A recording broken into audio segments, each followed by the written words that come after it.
Honda S2000 Westfield. Quite a comfy little car, to be fair. Not too bad at all, and it's a shame with the demise of the Westfield brand that now you're not able to get a new one of these Honda S2000 powered cars. But never fear, we are here and we still do an S2000 car. So let me tell you around the cab. I've got analog clocks. I've got some switches that looks like they've been raided from the BMC parts bin.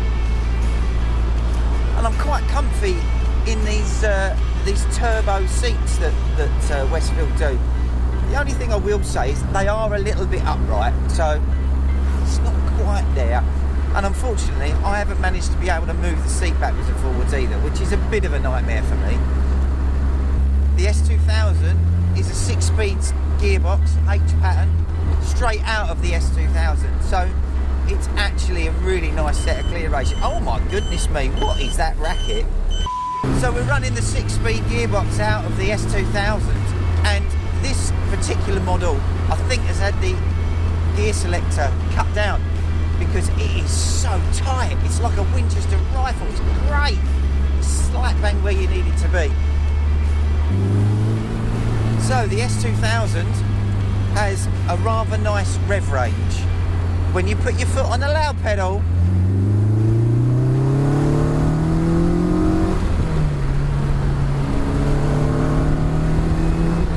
I'm barely revving it. Oh, that pulls so well. So well. So we've just done an upgrade on this particular car. So we put a new rollover bar on the back of it, which was, I think, what they call the RAC rollover bar. Oh, that engine looks great. We've also done the 265 brake kit, which we've got, which is standard on our cars. So we've done a wheelwood upgrade because the customer was saying that the front high-spec standard Westfield calipers were leaking. You can't get spares for them. We're struggling to get spares.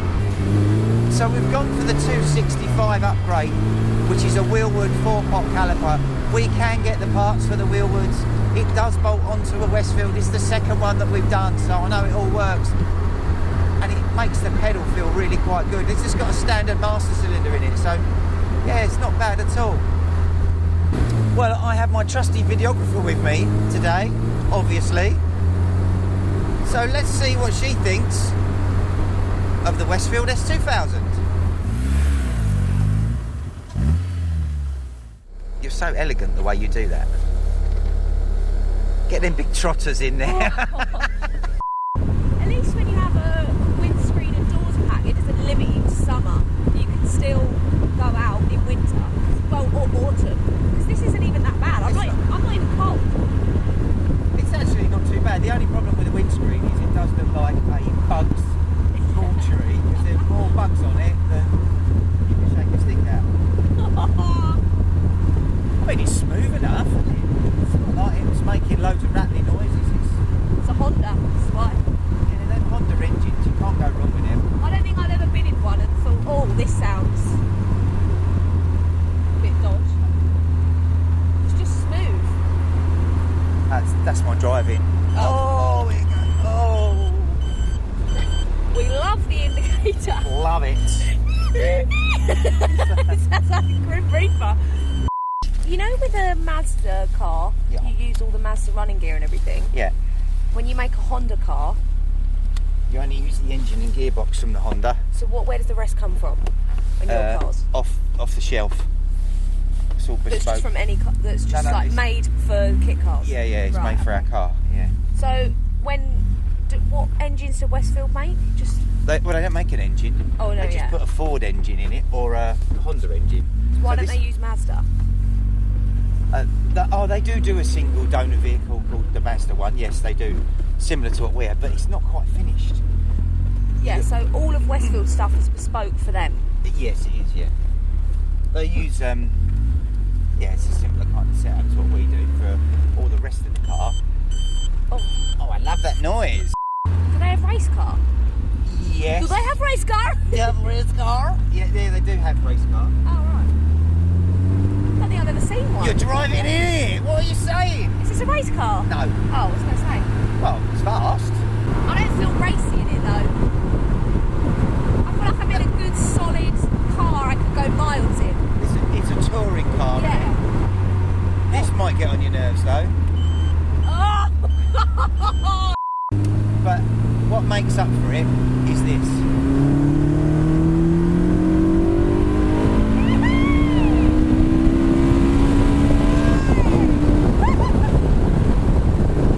What do you think?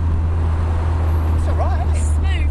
It's quite a smooth, yeah, that's the word. I'd One take word, my nan out in it. one lucky nan. Where she wouldn't go out, I wouldn't want her out in a turbo or a Busa. I reckon, do you know what I mean? So- Anyone can get in this and feel safe. So the verdict is, I'd take me nan out in it. Right guys, well welcome back to MK Sportscars. We're back in the workshop from one Westfield test drive to another in the workshop here. Well, this is just basically waiting for its IV8 date now, but we had to do a couple of little things. Probably a shout out to you other Westfield owners as well to consider when you're building it. One of them was a Speedo. A Speedo drive normally on a Westfield, they mount it on the front wheel here. Now the IVA test centres only have facilities to test it on the rear of the car.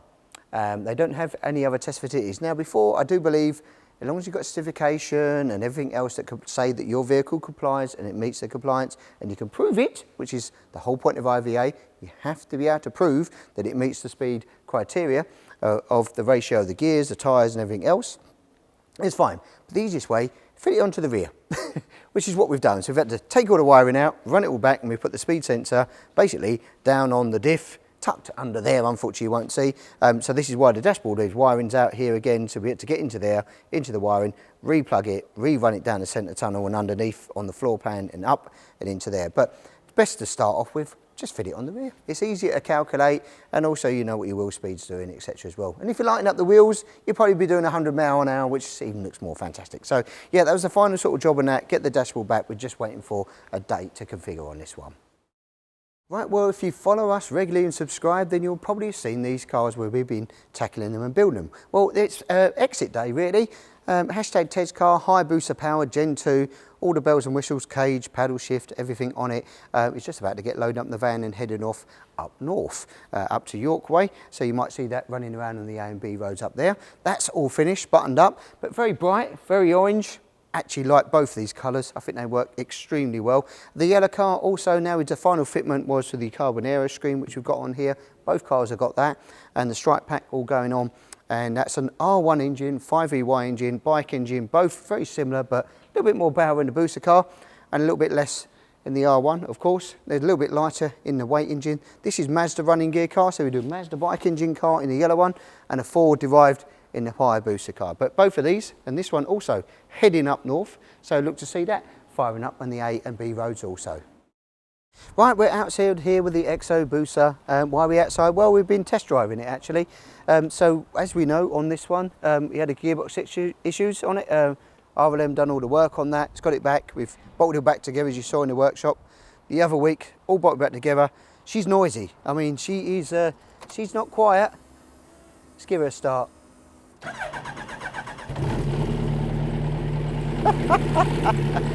They've got a serious exhaust on there that is probably can't hear that very well, but that thing will deafen you with that megaphone exhaust on there. But yeah, plenty of power. Hayabusa Gen 1 supercharger on it from TTS, as it says on the plenum there.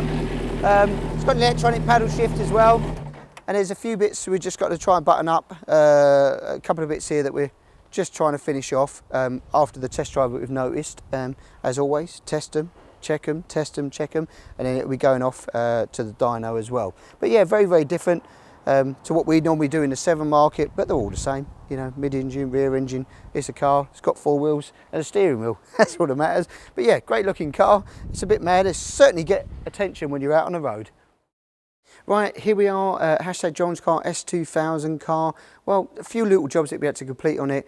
Number one, as you saw the other week, we fitted out with the old, the SX nose cone, in with the new Cup nose cone that's on there. looking strong, new black grills, all inserts done as well. And then while we was fitting that, it's had the standard plenum put back on, and with the old bonnet is there.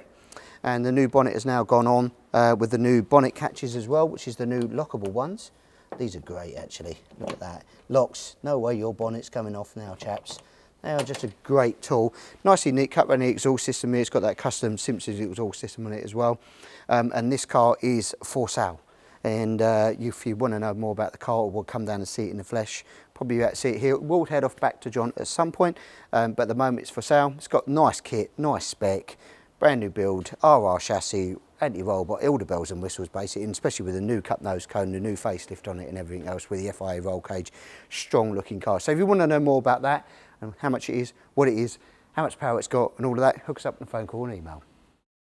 Right, here we are with hashtag Lee's car, a few bits, engine changes, you know if you've subscribed and you know you've followed. Engine starts waiting for a couple of other seals just to hit on this, and then we're doing the seals. There's a couple of repairs that need doing. But they're also out with the old and in with the new on this. Well, we're replacing the rear arches. It's got a set of the carbon arches going on instead of the coloured ones to match the front. And also a little upgrade from the old sort of more dated, I suppose, standard H-bulb round lights into the LED ones with the built-in reflectors and everything else on all of them. They look really smart, neat, clean, tidy, got the completely IVA compatible light. So out with the old and in with the new this week. Right, out with the old, in with the new. As you know, we had this in, if you followed last week, we've had this in, ZZO 1100 engine that was in here. Unfortunately, had a little bit of an incident with the engine where it let go, and we had another engine supplied to us to replace it basically, like for like replacement.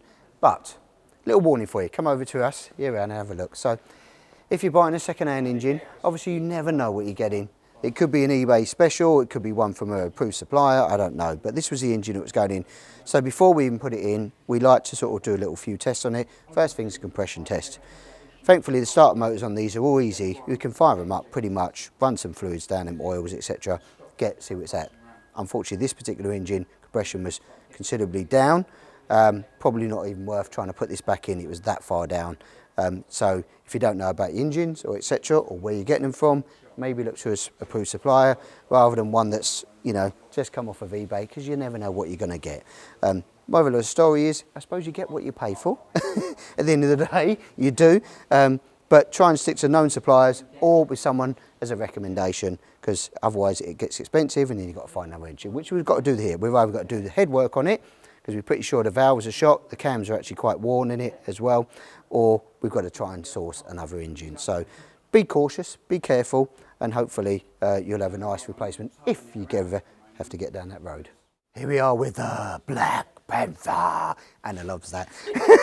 Yes, it is. It's Black Panther time. Alex's car, hashtag Alex. We're moving along with this quite nicely. Biggest transformation this week is the power plant. So the Gen 2 booster is in, all nicely in, detailed.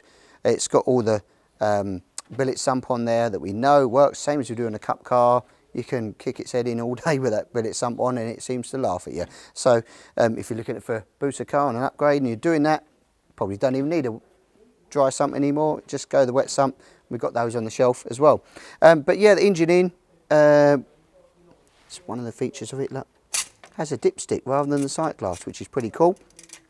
Once you pop that in, it gives you, instead of looking at that, you can get the level of it, etc. as well. So engine in, we now prop shaft, we can start finalising the drivetrain, and then the billet throttle bodies will go on.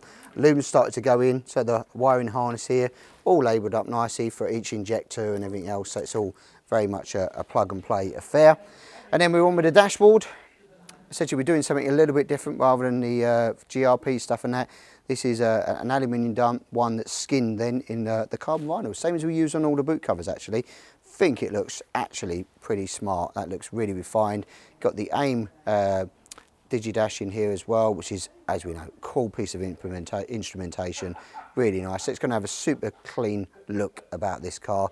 And well, we'll progress. Wiring now. Under here we'll put the batteries got in here. We're taking it out to make the fuse box mount under here. And all the ECU and everything else, we'll start mocking that up, and all the relays and etc. It's a bit time consuming doing wiring as it is. It seems to be a little progress that happens, but it's all the necessary and very, very important components, because it's the most, makes it reliable. So yeah, on with that, and we'll crack on. And if you're subscribing and following, hopefully, yeah, a few weeks' time or so, this will be fired up. Right, well, chassis and build time. Well, if you're looking for a chassis and you're already in the queue, you know where you are. You're up on that side, and that's where we are this week in it. Another one's landed, and this one is for #Colin. It's going to be a K20 build, and we've now started on that. Got the brake lines, pedal box in, floor pans, all the way through the car, and we're going to start on this build. It's going to be a lovely little, we've built before, one before, the K20 Mazda running gear, Mazda gearbox. Just a nice smooth drivetrain, plenty of power, 230 horsepower, just looks the part as well. The rear engine does look nice when they're sitting in the engine bay. And if you've followed before, like I said, and you've seen when we've done the K20, you may have seen it at the Stony show, or the other kit car shows, etc., that we've had it at, that we built for the customer. Great car. So we started on this build, and you'll see this evolve. So if you hadn't seen the old one, go back and watch it if you want, or if not, follow this one in the build. Well, that's it, week. That's it. Well, that's it for another week. It's a wrap, I suppose, up here in the workshop. It's still enormously busy leading up. I suppose it's leading up to Christmas now. So don't forget, if you want some stuff on your Christmas list, get onto the website. Get your missus to buy you something and treat you so you can get out in the garage over your Christmas break period and fit it in your car. Give it an upgrade. Give it a treat. Get ready for next season. So yeah, that's it for this week, guys. Don't forget to like, share and subscribe. And guess what? Yes, we will catch you next week.